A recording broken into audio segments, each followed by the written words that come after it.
Right, hello again folks, we're back again, but this time we're going to take a little bit of a break from bike building and vintage things, and this video today is going to be talking about all things tubeless tyres. So hence the reason we're in a utility room, not here to talk about toasters, ironing, but you definitely need a sink when you're talking about tubeless tyres, because they can be quite a messy thing. Personally, tubeless tyres are my thing. I was an early adopter, fairly early adopter really, around tubeless tyres back in about 2014-15, when they were just starting to be introduced onto the road scene. Already quite popular at that time on the mountain bike scene, and I started to use them in cyclocross, which was my sport, and with some success, tinkering with getting down to low pressures, burping them off the rim, getting covered in tubeless sealant. Great fun. But ultimately, that at the time, that was about coming down in pressure, having good rolling resistance, but not having the extreme expense of and days on end of gluing tubulars to rims. Tubular tyres are really expensive and another level of faff. So went over to tubeless. There were brands like Hutchinson who were producing some pretty good tubeless tyres, and back then Schwalbe and what have you jumped on, Vittoria. So all these years later, still got tubeless tyres on my road bike. Now I want to talk about some of the pitfalls of tubeless tyres, but I want to cover some of the ways of healing punctures and system and process that I've adopted organically, I suppose, over time, having fiddled about with loads and loads of options. I've spent money on them all really over time in terms of healing punctures that then refuse to seal. So just covering the basics, obviously a tubeless tyre is what it says on the tin, no inner tube in it. You put sealant, typically in a 28mm road tyre you'd put, 30 to 40 millilitres of sealant inside. It spins around inside the tyre. Sealant has got thousands and thousands of little tiny latex balls in the liquid, and a little bit like when you cut your finger and you get the blood cells rushing to the cut, and basically coagulate and jam up the cut and stop you from continuing to bleed. In exactly the same way, or a similar way, the little beads will rush to the exit, looking to escape into the wider world. They're all in such a rush that they bang into each other, stick to each other, and the idea is that they then block up the exit, i.e. the hole or tear in the tyre. However, not all holes are equal in when it comes to the world of punctures, and obviously some are a prick from a thorn maybe, and then others are cuts from glass, flint, depending on where you live or you're going on holiday. Which brings me nicely to the reason I've got these two wheels on this sink, because we've recently been to Norfolk. These are my wife's tyres. I love these Vittoria Corsas. I love the tread pattern on them. I love their rolling resistance. I love the speed of them. Got them on my own bike. But I have to say, when it comes to normal human being road use on normal crappy British roads, you know, they're not the most robust option, and I'll show you a couple of issues here that we've come across and how I've then dealt with those. So the vulnerability on these tyres, like most tyres, modern race tyres have, you know, got some level of puncture protection, unless you're going for the really ultra lightweight time trial tyres, which pretty much do without it. But most tyres have got a layer of puncture protection under this contact patch section of the tyre. For lightness, for racing tyres, the sidewalls then can be more vulnerable to and prone to cuts and tears from, you know, hitting a bit of flint stone on the road, or whatever, a bit of glass maybe. There are obviously more robust four-season type tyres. This is a great example. I absolutely love these Goodyear Vectors. Of course they're heavier because the puncture protection, which is probably thicker in any case than the ones on the Vittoria Corsas, but the protective layer literally goes from bead or edge all the way over onto the other side. So the complete casing of the tyre has a layer of puncture protection, and probably a double thick layer in that centre contact patch area. Obviously that makes the tyre quite a bit heavier, but there's always that trade-off, isn't there, between robustness for British roads or wherever you happen to be cycling, and you know, lightness and speed.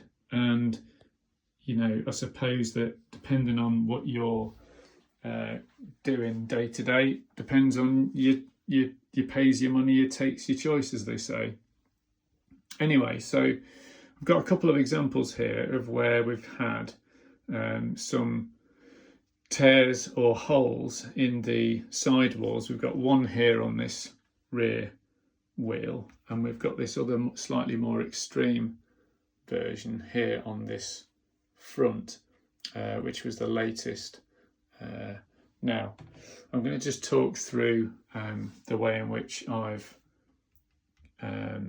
repaired these. These weren't repairable, neither of these, realistically, at the side of the road without the use initially, certainly, of an inner tube to back up. So I mean, I always take in my little pouch out on the road, even if I'm going tubeless, I always take an inner tube there and means with which to insert that. So, you know, your tyre levers, your standard stuff. Also, within that, you know, you need to be, with tubeless, you need to obviously insert a tubeless valve. The whole valve is a special one for tubeless because it just obviously sits in the rim, and that has to be removed, which is a simple matter of unscrewing and pushing it back out in most cases, because obviously the replacement inner tube will go in its place with the valve that obviously is incorporated into the inner tube. But also what I tend to take with me are these Lezyne, I think that's how you pronounce this make,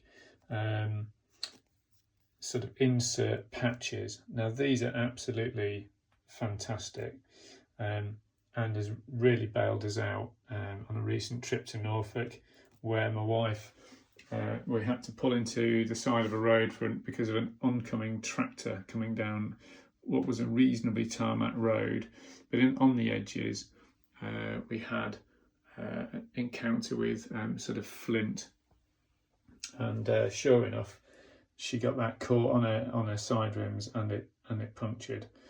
So the fix to get her home was, and I wish I'd videoed this at the time but didn't have the opportunity, was to insert one of these. I'll just select the size, the size that we used, which was this one.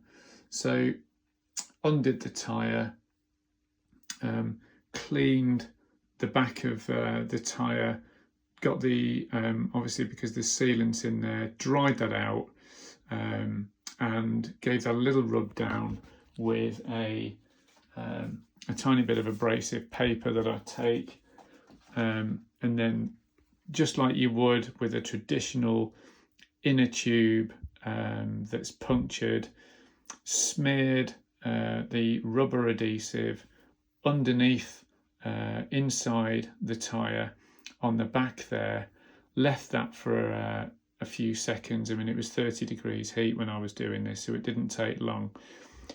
Allowed that to go tacky, and then simply passed through, obviously from the inside coming out, this little critter here, which is fantastically designed. You take off this backing here, this blue, which exposes what would look like a standard rubber patch, but within it is this rubber tube with this handy metal spike on the end, which allows you to draw that through the hole, and you can imagine then this would then stick onto the back, onto the rubber adhesive, and all that's coming out of the tyre then, if you can imagine it, is kind of that arrangement.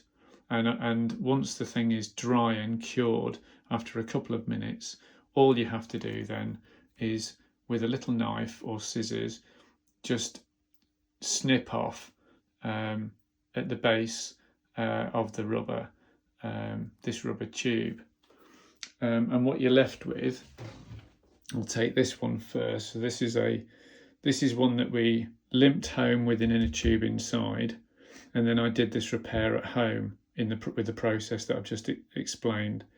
And with this one, because it was a hole, it was able to be obviously filled, and then obviously we just literally cut that off at the base. And although it's unsightly because it's on a tan or beige coloured sidewall, it's done the job. And you've got to bear in mind that these tyres are 60 to 70 pounds at least, if you're lucky. These are ridden another day, quite a few another days, just ignoring that slightly annoying, unsightly little black mark that exists on the tyre. But these have been pumped back up day after day to operating pressures. These are 30mm tyres, so we get these up to between 50 and 60 psi. No more than that for this sort of volume. But for this one here, this was more, you can see this now, this was a real proper tear. But to be fair, this solution packed the sidewall out, inner tube inside, and this is the difference between getting home or calling a taxi at significant expense.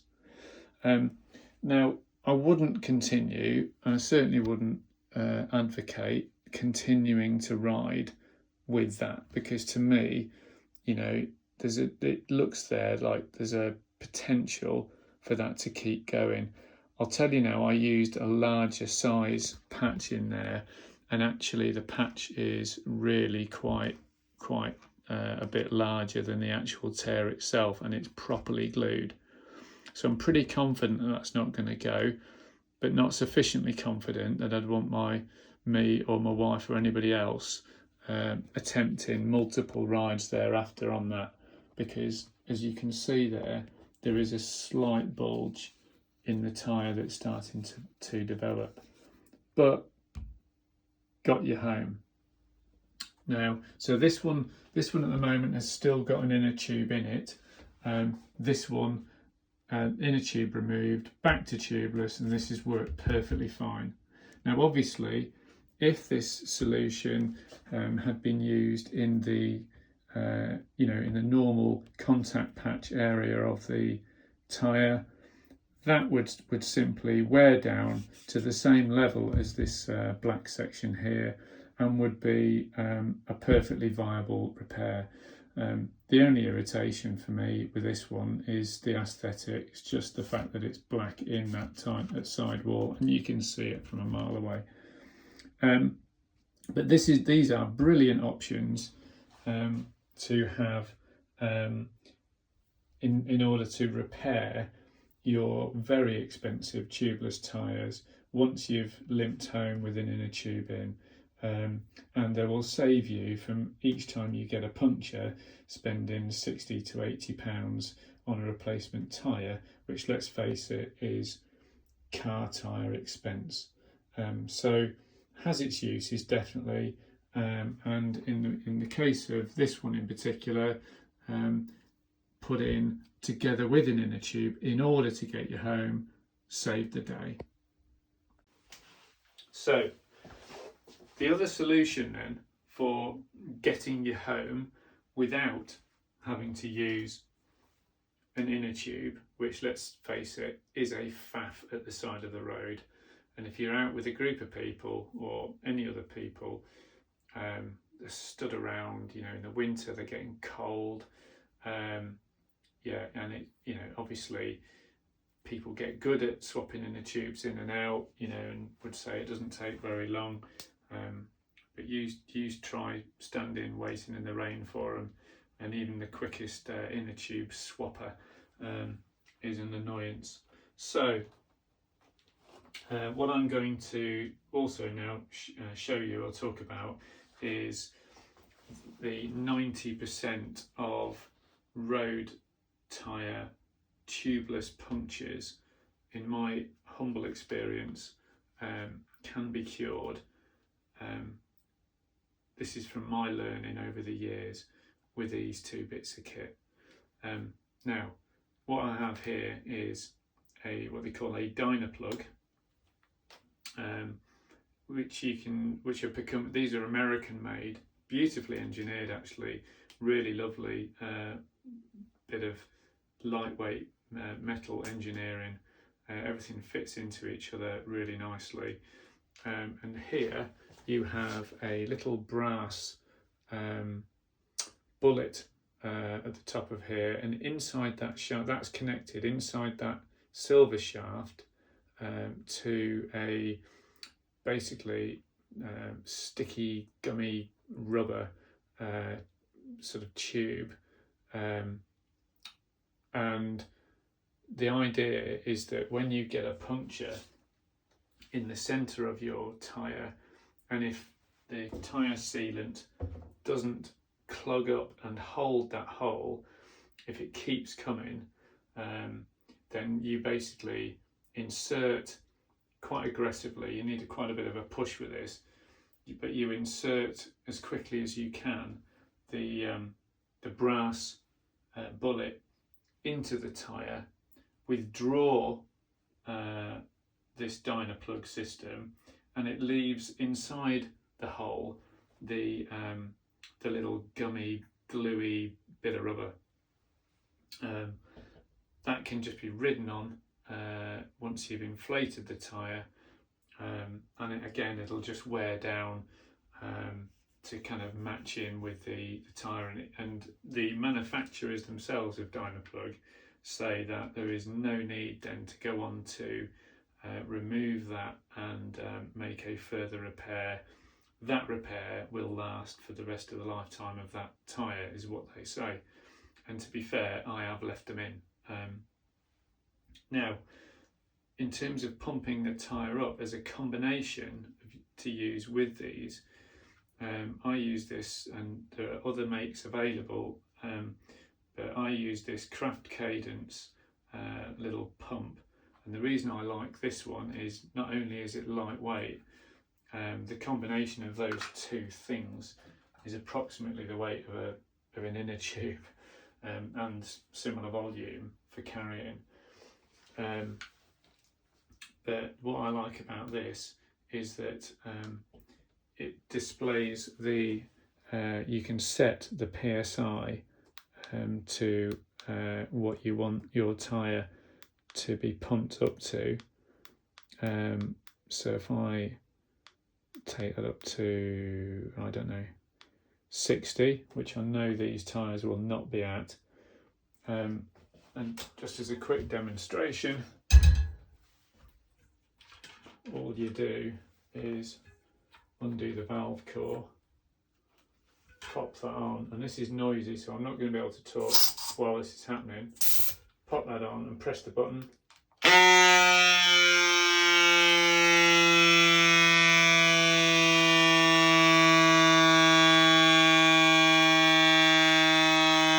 And now that's got a way to go, but that will continue to pump like that until it gets up to 60 psi. This was quite soft at about 20 before I started, so that would have got there reasonably quickly, but just for the case of this video, trust me, when that gets to the correct PSI, it just cuts out. It's brilliant. And again, through experience and being with other people when they've had punctures and using this multiple times, this will fill, honestly, 4 standard road tyres from virtually flat to full before that runs out. So this is a really, really brilliant piece of kit, and in my view, one of the most transformational bits of cycling kit you'll ever that they've produced for a while. So that's really effective.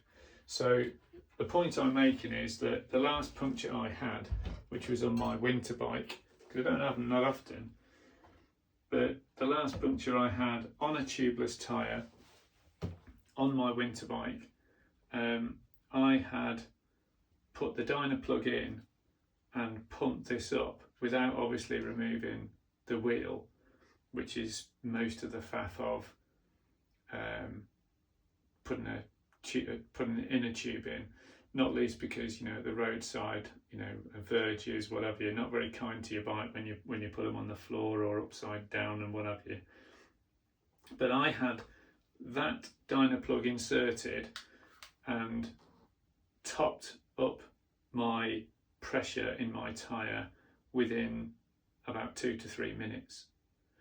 And it is a different method than you're used to, because with tubeless tyres, when you do get a puncture, say typically in the centre of the tyre, the idea is that you then spin the puncture down to the bottom, down to the floor, to allow the gravity to take the sealant within the tyre down to the bottom, which will allow you know, the beads in the sealant to have the maximum effect in plugging that hole up. My experience though is that what you're best off doing, if you have a Dynaplug and a little pump, is actually counterintuitively you want to save as much sealant as you can. So what I now do is, if I notice sealant spraying out of a hole, I get off my bike as quick as I can and I take that to the top to discourage sealant loss, in the knowledge that I'm going to block this hole and I want to retain sealant, and I stick a thumb on it. And while you've got a thumb or a finger over that hole to prevent it from spilling out and prevent air loss, you know, dig out, or get the person you're with to dig out the Dynaplug, pop the lid off, insert that, block the hole. Job done. Quick as that. And then hopefully you won't have lost too much pressure either, and maybe, you know, a 20 psi loss which would be topped up by that in 30 seconds.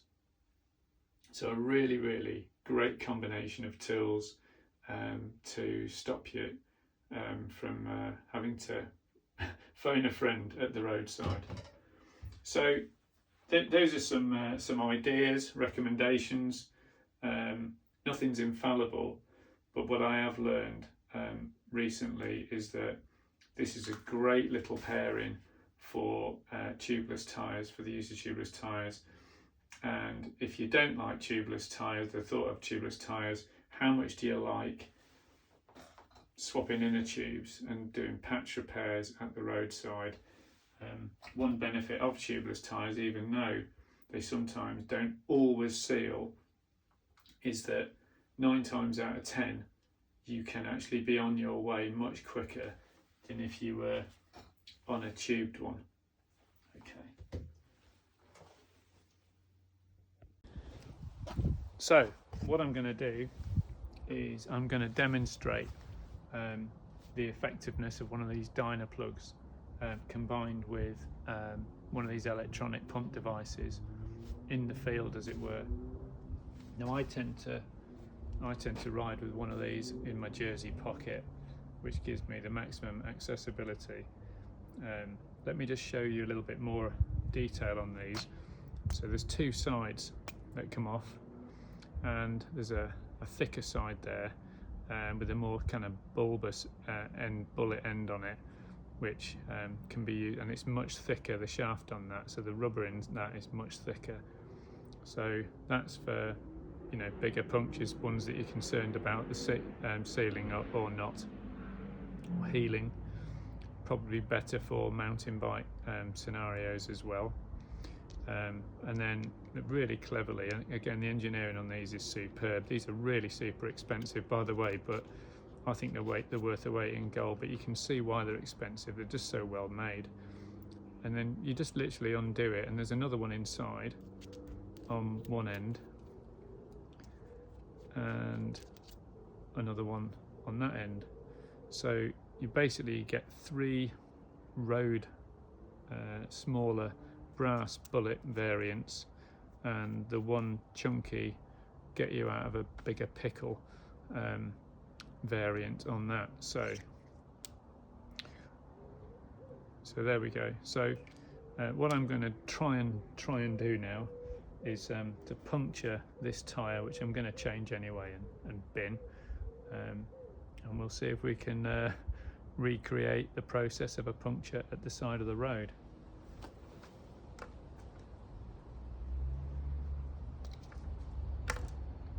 Okay, so here we go. So I've got a skewer here that you'd probably find in the kitchen. Let's give this a go.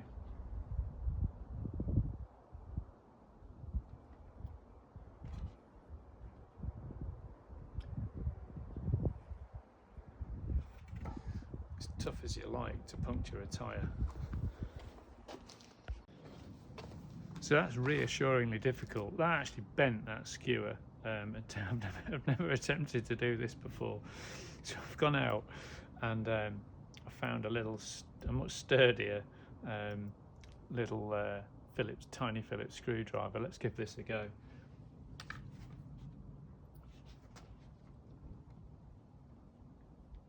I'm having to put all my weight onto that to get through that bead. And there we go. So what I'm doing is I'm putting my finger over that before sealant starts to come out of that hole. That's quite a push into there. And then you simply, but that's gone in, can you see? All you do now is you pull that out, and that has left that rubber sticky little filament sticking out of the tyre, if you can see that. And you can also see that has stopped the leak. So all I'm going to do now is turn that over for a future repair. You can buy these, by the way, in kits of 3 or 4 as replacements. And then I'm going to simply turn my little device on, haven't done the I've set him to 50 psi. Undone the valve core.